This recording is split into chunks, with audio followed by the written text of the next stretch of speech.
31e réunion du Conseil de ministres est revenu sur cette nécessité parce que c'est parmi les priorités numéro 1 de ce nouveau quinquennat. Nous aurons donc l'occasion au cours de cet exercice de redevabilité de revenir sur les recommandations et conclusions qui sont ressorties de ces travaux qui ont duré plusieurs heures et qui ont réuni des centaines de Congolais, des jeunes Congolais, pas seulement, mais de tous les experts venus de plusieurs parties du monde, et plusieurs membres du gouvernement ont été réunis pour travailler au quotidien avec ces jeunes pour que nous puissions être en mesure que nous avons un tableau de bord d'action qui nous permettent d'avancer sur le sujet. Je voudrais donc, Monsieur le ministre Justin Kalumba, vous saluer. Bonsoir. Bonsoir. Député, sénateur, c'est la première fois que nous vous recevons dans le cadre de cet exercice de redevabilité. Je rappelle que 2019-2021, vous aviez déjà occupé les fonctions que vous occupez aujourd'hui. Et donc, bien avant qu'on entre d'ailleurs dans le sujet de notre briefing de ce soir, sur quelle base ou sur quelles idées vous avez repris la direction de ce ministère, s'il faut considérer que déjà en 2019-2021, vous aviez entamé des réformes qui ont vu la transformation de certaines structures. Alors, merci beaucoup. Monsieur le ministre, chers collègues, je pense qu'il est tout à fait républicain de commencer par saluer la vision du président de la République, parce que au travers de tout ce que nous avons pu faire en 2019 jusqu'à 2021, c'était déjà la matérialisation de sa vision.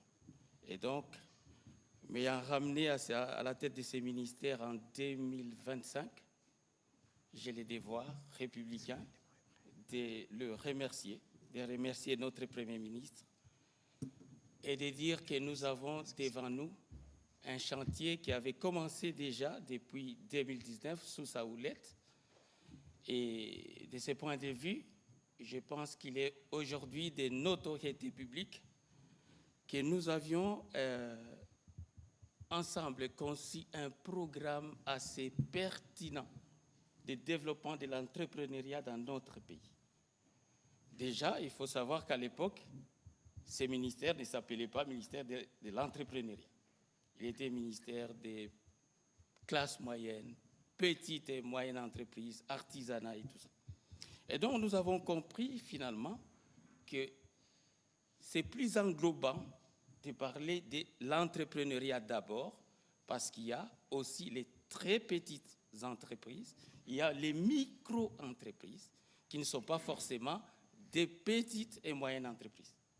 Et donc, la réforme a commencé à travers cette conception assez pertinente du programme national de développement de l'entrepreneuriat au Congo, PRONADEC.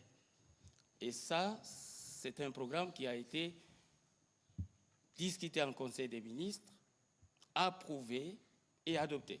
Alors, pour faire court, ce programme, il reposait sur 3 C, dans un grand C. Voilà. Alors, très rapidement, le premier C, c'est la capacitation. Donc, pour entreprendre, c'est vrai, on peut avoir des facultés innées, mais attention, il faut se faire former à travers peut-être les coachings, à travers une formation classique, à travers les mentorats. Il faut se laisser couler dans ces moules-là entrepreneuriales qui permettent à ce que on sorte d'une connaissance théorique vers une connaissance tout à fait pratique. Et donc, le premier C, il est très important. Et aujourd'hui, dans notre pays, je pense que nous devons aller plus loin que ça. Nous devons aller jusqu'à introduire le cours de l'entrepreneuriat au niveau de la formation des bases, la formation élémentaire. Tout cela pour anticiper, par exemple, toutes sortes de déperditions scolaires. On sait, quand on commence peut-être l'école, on n'est pas très sûr de finir les cycles. Et comme ça, on peut tomber sur ses deux pieds.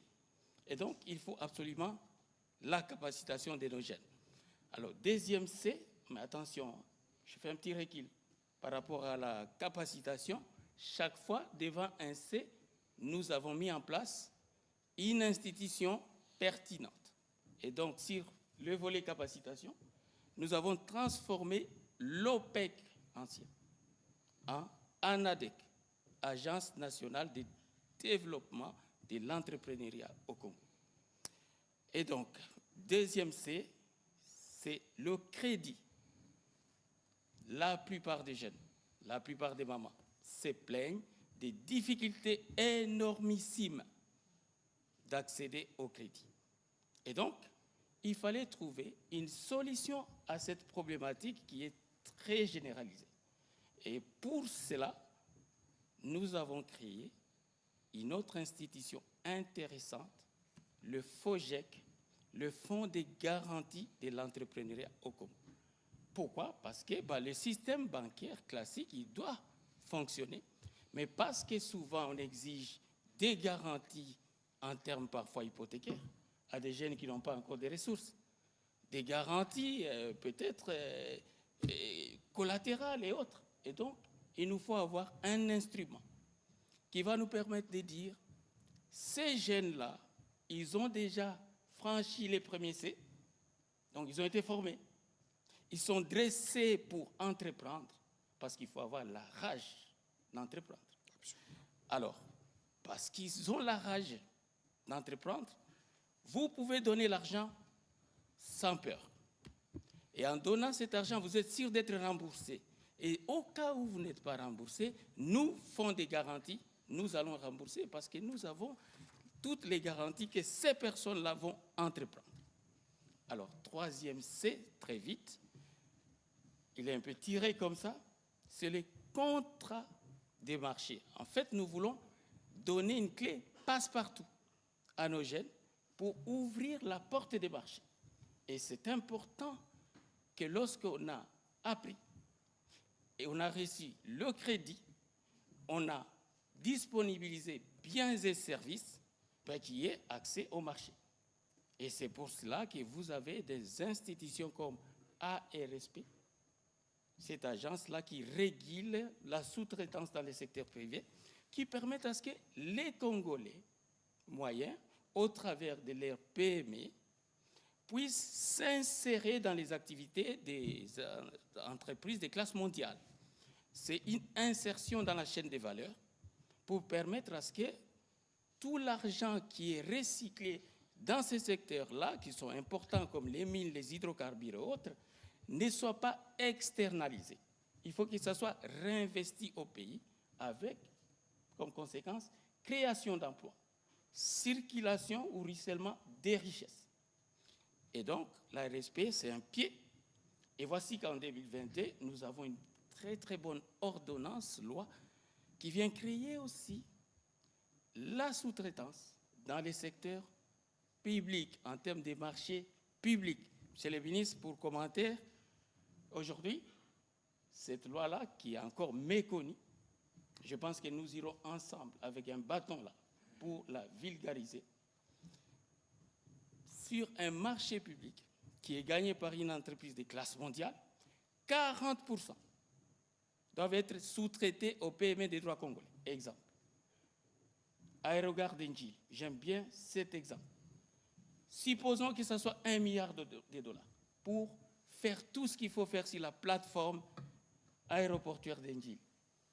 Et donc, la vision du président est que 400 millions sur les milliards soient sous-traités à des PME des droits congolais. Ça peut être en termes de carrelage, je ne sais pas moi, tuyauterie, plomberie, mais c'est des Congolais qui doivent accéder à ces marchés. Et donc, c'est des éléments qui nous permettent à ce qu'on avance vite.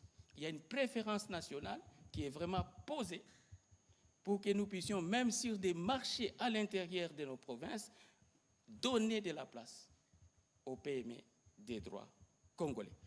Dans un grand C, c'est 3C dans un grand C. 3C dans un grand C. Est-ce que je vais dans les grands C? Très vite. Allez-y, s'il vous plaît. Alors, tout cela ne peut être possible que si nous avons un environnement d'affaires qui soit propice et à la naissance, et à la croissance, et à la multiplication. Parce que ces entreprises-là, ce sont des êtres vivants qui naissent, qui croissent, qui se multiplient. C'est comme ça qu'on a des filiales et des filiales. Voilà ce qui a commencé à être fait et qui va se poursuivre avec une vitesse exponentielle. Voilà, on aura l'occasion de revenir à vous, le temps d'écouter un extrait du discours du président de la République qui, je le rappelle, a fait de l'emploi l'un de ses 6 engagements majeurs durant la dernière campagne électorale. On va écouter le président de la République et on va revenir pour aller de plein pied sur les sujets de ce soir. Je voudrais m'adresser à vous directement. Je connais vos vies, vos frustrations, parfois votre colère. Je connais aussi votre courage, votre intelligence, votre capacité à vous organiser, à innover, à entreprendre, même avec très peu. Je veux vous dire ceci. Vous n'êtes pas un fardeau à gérer, vous êtes la chance et la solution de cette nation.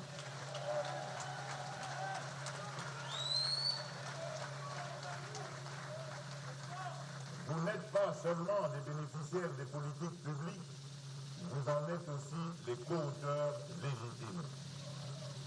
Je vous invite à participer plutôt activement à ces travaux, à faire entendre vos idées, vos propositions, vos critiques constructives. N'ayez pas peur de demander des comptes, mais soyez aussi prêts à prendre votre part de responsabilité.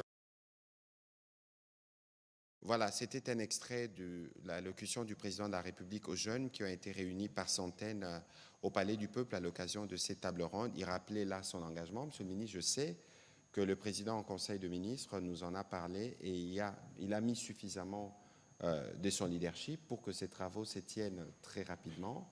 Les travaux se sont tenus, le président était là à l'ouverture. Nous avons vu qu'il a même suivi les travaux qui se déroulaient en commission.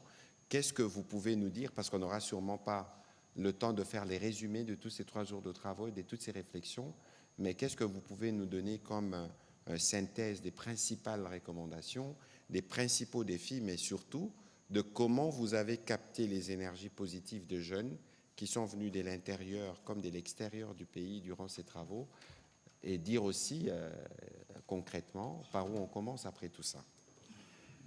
Merci beaucoup. Je pense qu'il est aussi important de rappeler quelques éléments assez précis. Cette table ronde a été convoquée à l'initiative du président de la République lui-même. Alors, il a non seulement convoqué, mais il a aussi présidé. Il a lancé les travaux. Il a clôturé les travaux. Mais entre les lancements et la clôture, il y avait les ateliers. Il a participé même aux ateliers, ce qui est une première. Et je pense qu'il est bon que les Congolais le sachent.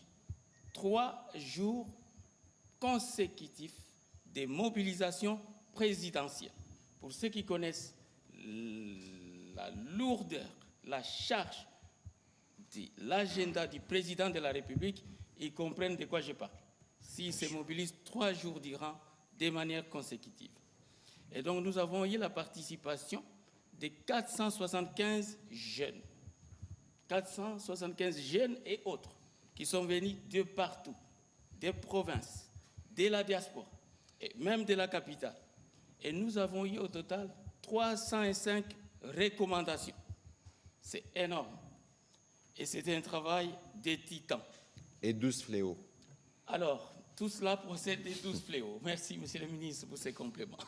Donc, on a identifié 12 fléaux, mais ces 12 fléaux, ils découlent d'un état des lieux qui a été fait et qui montre clairement que nous avons un problème dans notre pays où le chômage, dont on a des taux approximatifs, le chômage, il est quand même là, il est abyssal. Et il n'est pas acceptable que dans un pays qui a 65% des jeunes dans sa population et qui est considéré comme le coffre-fort du monde en termes de ressources naturelles, mais qui ait un tel taux de chômage. Cela n'est pas concevable. Et donc, il faut absolument renverser la table. C'est pour ça qu'elle était ronde. Il fallait faire un tour à 360 degrés. Renverser tout sans complaisance. Et nous avons fait un état des lieux, effectivement, sans complaisance. Qu'est-ce qui s'est passé au GIST et qu'est-ce qui a été décidé? Je ne vais pas aller fléau par fléau. Je crois qu'on peut ramasser toutes ces choses en 3 axes et 2 pieds. Tout ce qui s'est passé. On peut ramasser ça en 3 axes et 2 pieds. Alors, quels sont ces axes? Le chef de l'État a pris cet engagement. Il faut créer massivement les emplois. Et il a précisé lui-même à travers la promotion de l'entrepreneuriat. Ça, c'est lui-même qui l'a dit. Et donc, il nous a montré comment créer les emplois. Nous avons besoin des emplois, il faut promouvoir l'entrepreneuriat.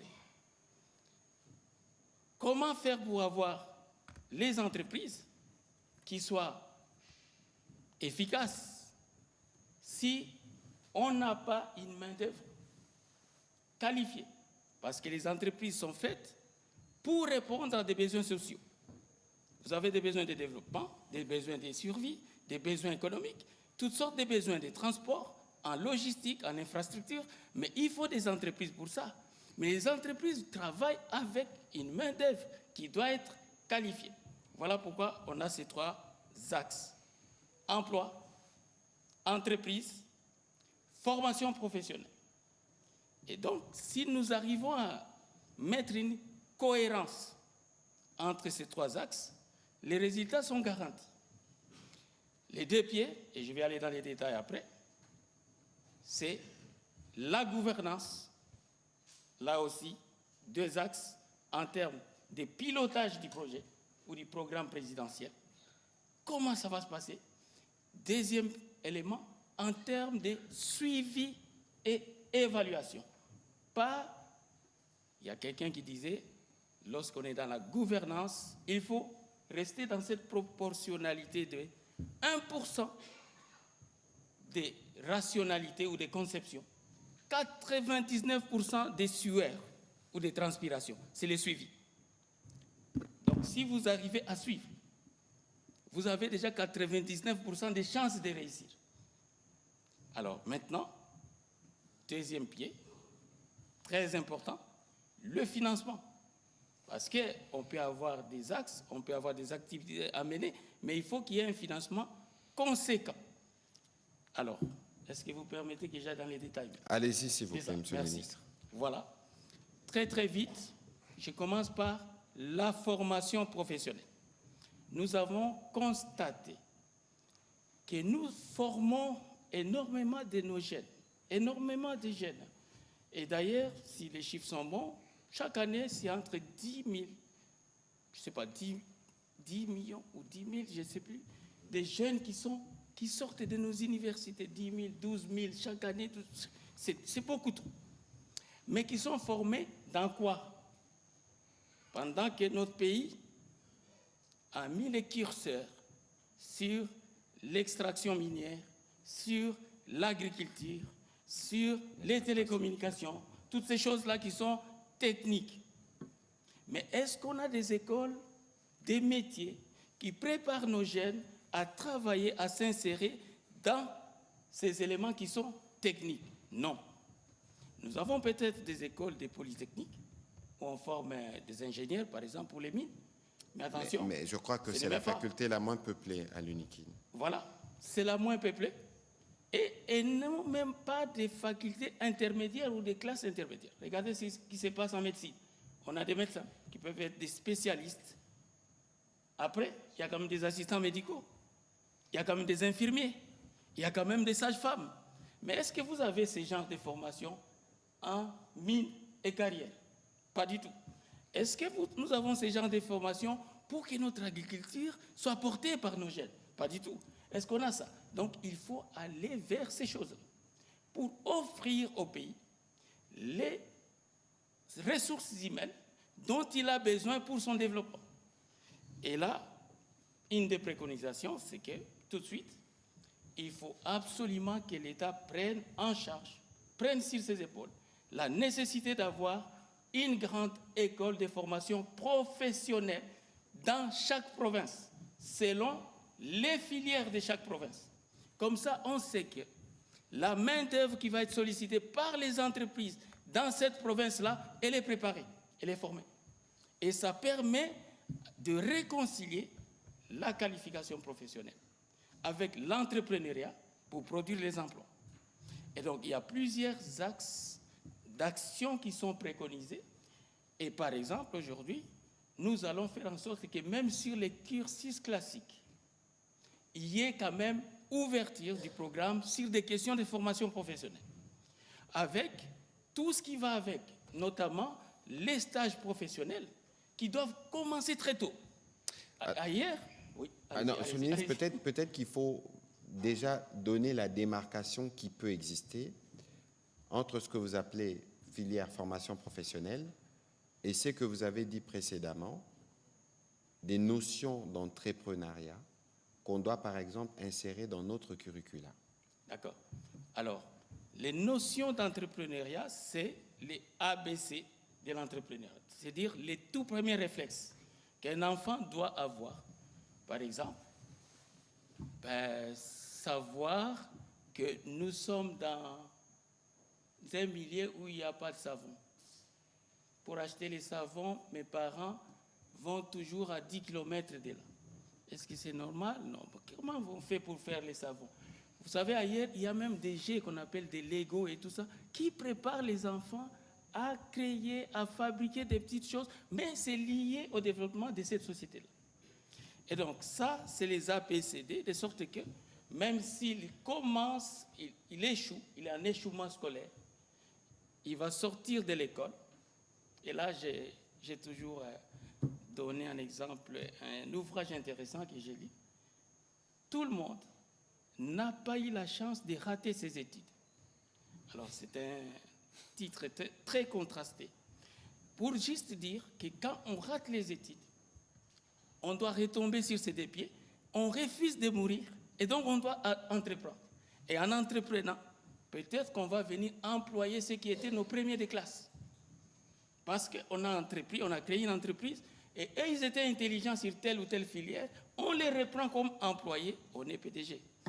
Et donc, si aujourd'hui, nous disons qu'il faut quand même aussi mettre un peu d'entrepreneuriat, c'est plus en termes de stage professionnel, et qui vous prépare à une orientation professionnelle. Par exemple, aujourd'hui, si je suis en primaire ou en secondaire, je suis allé en stage dans un hôpital, je peux nourrir l'ambition de devenir médecin parce que j'ai vu comment ça se passe. J'ai vu comment un enfant pénètre dans une maternité. Ah, je voudrais devenir sage-femme. Ça donne une incitation à une vocation que l'on aura. Mais vous dites des choses intéressantes, Monsieur le ministre, on va donner l'espace aux journalistes, mais l'entrepreneuriat ailleurs, tel que nous voyons, c'est une culture qui s'est transmise des générations en génération. Tout à l'heure, vous aviez parlé des filières ou des formations professionnelles en fonction des spécificités de nos provinces, si je vous ai bien suivi. Oui. Alors, comment dès lors on arrive dans un contexte général de faire de l'entrepreneuriat une culture qui peut aller de père en fils, de fils en fils, de fils en petit-fils? Très bien. D'abord, il faut tout de suite épingler un domaine qui est très important dans ce que vous dites. Ça s'appelle l'artisanat. L'artisanat, c'est vraiment cette connaissance qui est parfois basique, qui est familiale et qui se transmet fortement de père à fils. Artisan boulanger, vous allez voir que souvent, c'est le père qui était boulanger. Et en étant boulanger, il travaillait avec ses enfants. Un des enfants devient boulanger parce qu'il a été formé à travers ce qu'on appelle l'apprentissage, qui est une notion un peu différente de tout ce dont nous parlons maintenant. Et nous avons des filières qui sont très orientées vers l'artisanat. Ça, c'est très important comme maillon de la société qu'on puisse développer. Si je vous montre la loi sur l'artisanat, on a 8 grosses filières. C'est impensable que toutes ces filières soient dans l'artisanat. Et donc, le côté artisanal, c'est la pratique. Mais malgré tout, si on veut devenir entrepreneur, il faut qu'on ait ne fût-ce qu'une petite connaissance sur comment on gère. Comment on gère son entreprise, comment on fait l'économie, comment on fait face aux besoins de remboursement. Vous voyez, ça, c'est quelque chose qui vient maintenant emballer tout ça, couvrir tout ça, faire en sorte que l'on soit dans l'artisanat ou dans l'entrepreneuriat pur. Déjà, nous avons des lois différentes. La loi sur la promotion de l'entrepreneuriat et des startups, et on a la loi sur la promotion de l'artisanat. Donc, c'est des domaines qui se complètent, mais qui sont un peu différents. Voilà, Monsieur le ministre. Maintenant, je peux avancer vite sur les Allez-y, autres. s'il vous plaît. Avant de prendre les questions, parce que je n'en étais qu'à la formation professionnelle. Allez-y, s'il vous plaît. Alors, maintenant, le deuxième pied, c'est l'emploi. Ici, je voudrais que nous puissions nous comprendre. L'emploi, c'est l'emploi qui donne un statut social. Dans plusieurs pays, c'est parce que vous avez un emploi durable et décent que vous pouvez même accéder à un crédit bancaire. Donc, si on n'a pas d'emploi décent, durable, on est regardé comme quelqu'un qui n'est pas dans la société. Donc, il faut permettre à ce que nos jeunes accèdent à des emplois décents et durables et qu'ils fassent une politique cohérente de leur cursus professionnel. Et c'est pour ça que nous avons regardé de bout en bout les problématiques liées à l'accès à l'emploi, même dans le secteur public. Monsieur le ministre, je pense qu'aujourd'hui, si on regarde la question d'accès à l'emploi, même dans les structures publiques, elle est totalement inégalitaire et discriminatoire.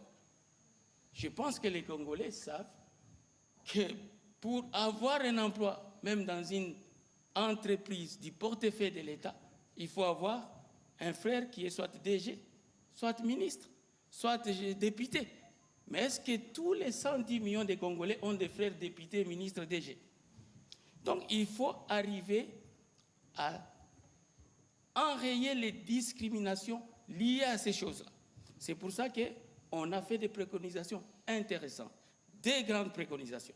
La première, l'Office national de l'emploi, qui fonctionne de manière aujourd'hui pas cohérente, va devenir Office national de l'emploi et de l'égalité des chances.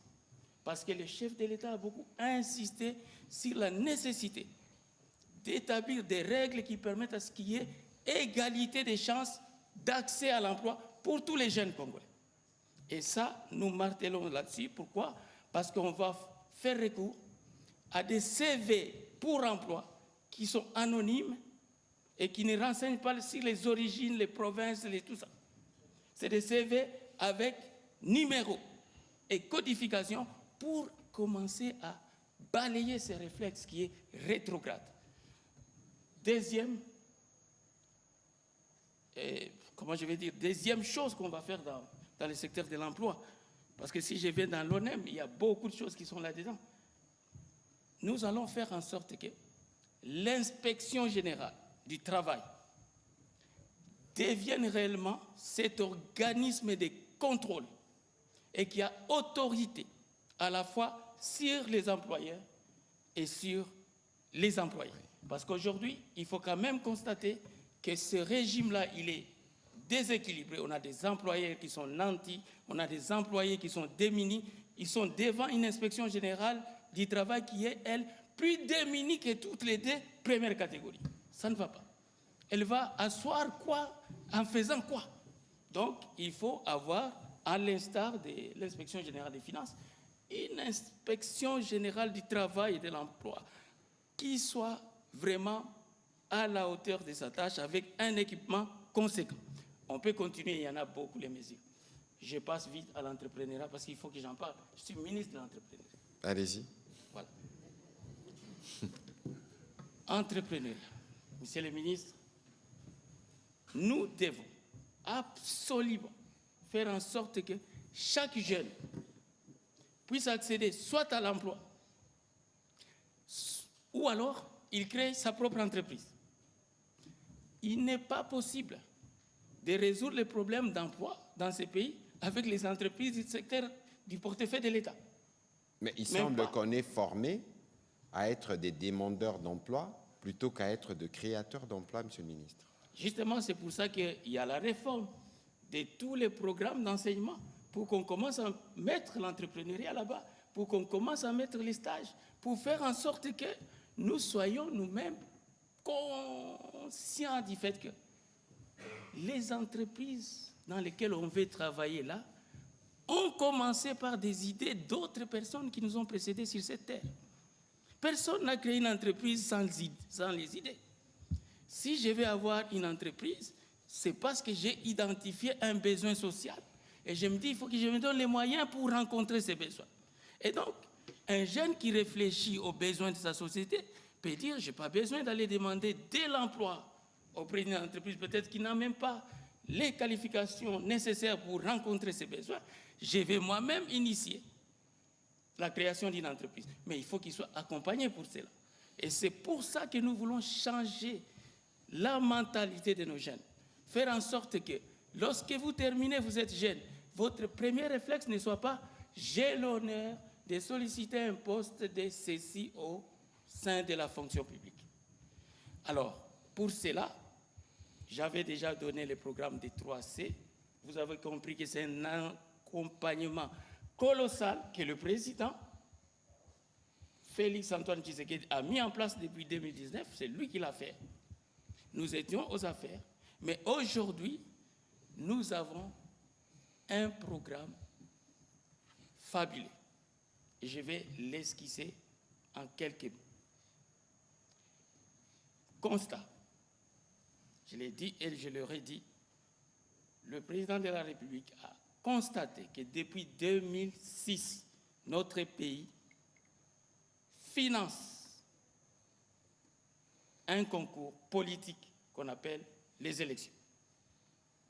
C'est un concours politique pour que des gens occupent 500 sièges à l'Assemblée nationale et 708 sièges aux assemblées provinciales. Donc nous avons autour de 1208 champions politiques tous les 5 ans. Mais à quel prix? 550 millions, attention, sous réserve des chiffres, je ne suis pas ministre des Finances. Environ 550 millions de dollars en 2006. Environ 700 millions de dollars en 2011. 1 milliard en 2018. 1 milliard et des poussières en 2023. Je suis d'accord qu'il faut financer la démocratie, je suis d'accord. Il faut stabiliser le pays, mais pas que.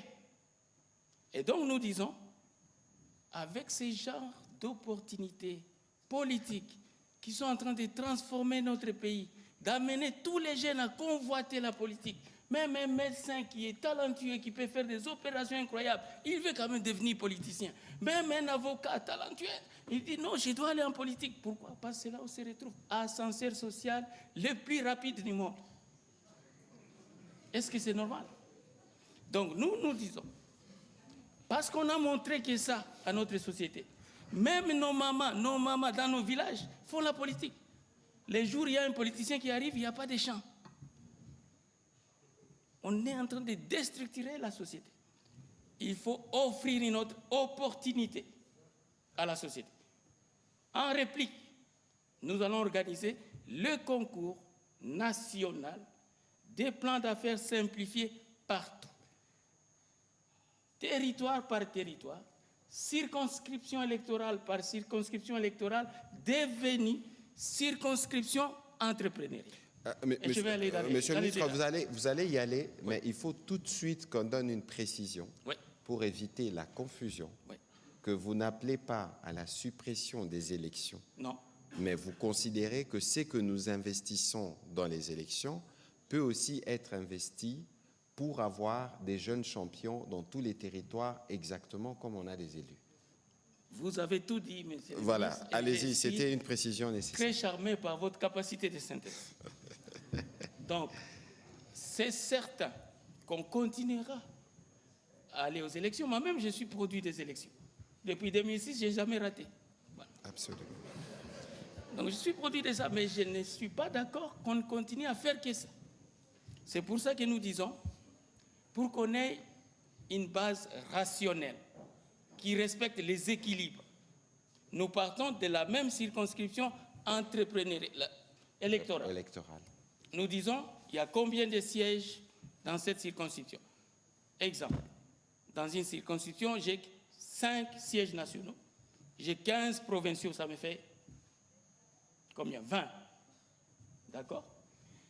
Donc, tous les 5 ans, il y a 20 champions politiques. Maintenant, moi je vais avoir, et c'est ça la volonté du président, nous devons avoir tous les 2 ans et demi, maximum 3 ans, des champions entrepreneuriaux. Même nombre de sièges que nous avons au niveau national et provincial. On additionne, mais on fait x2 pour rattraper les retards que la politique nous a obligés d'avoir. Donc, au lieu d'avoir 20 entrepreneurs, on va en produire 40 par concours. Mais nous avons appelé ces concours plan d'affaires simplifié, parce que plan d'affaires, ça peut paraître savant. Mais quand c'est simplifié, c'est juste des idées que vous mettez sur la table. On peut vous aider à les agencer, même au moyen de l'intelligence artificielle, on les fait, mais on considère que c'est tellement pertinent. Et nous regardons la cohérence entre ces idées-là et les autres dans la circonscription, parce que c'est une unité. Vous savez que nous avons des territoires qui sont plus grands parfois en superficie que certains pays. Et donc, un territoire, c'est vraiment quasiment un pays. Donc, on peut voir comment faire en sorte que les circuits économiques qui vont être créés en finançant ces entrepreneurs, ces porteurs de projets, j'ai envie de les appeler comme ça, soient complémentaires. Et ça va faire en sorte que, au lieu d'attendre tous les 5 ans que la campagne électorale passe par là pour que les gens, les jeunes, les femmes obtiennent du savon, des habits, je ne sais quoi, des pagnes, ben, tous les 3 ans, les jeunes, les femmes vont se préparer avec des idées, vont réfléchir à quelque chose qu'il faut faire pour développer leur contrée, pour répondre à des besoins là-bas. Et ça va changer notre façon de considérer nos propres vies en ruralité. Aujourd'hui, tout le monde peut se déporter à Kinshasa, même avec des motos sur la route. C'est un business plan, ça aussi. Attention, c'est des choses qu'on ne peut pas encourager. Ces jeunes peuvent travailler dans leur contrée et être soutenus par l'État. Dernier commentaire sur ça. Qu'est-ce qui va se passer? Nous n'allons pas donner de l'argent aux porteurs de projets. Quand vous êtes retenu, vous serez signifié, vous serez formé, et vous allez nous dire, vous avez besoin de quel équipement? Nous allons commander cet équipement pour vous. Nous allons vous livrer l'équipement avec un petit fonds de roulement. Comme ça, on est sûr qu'il n'y aura pas de détournement des fonds. On est d'accord? Alors, sur cette base, vous allez avoir un coach qui va vous suivre. Et vous allez commencer à économiser pour essayer de rembourser.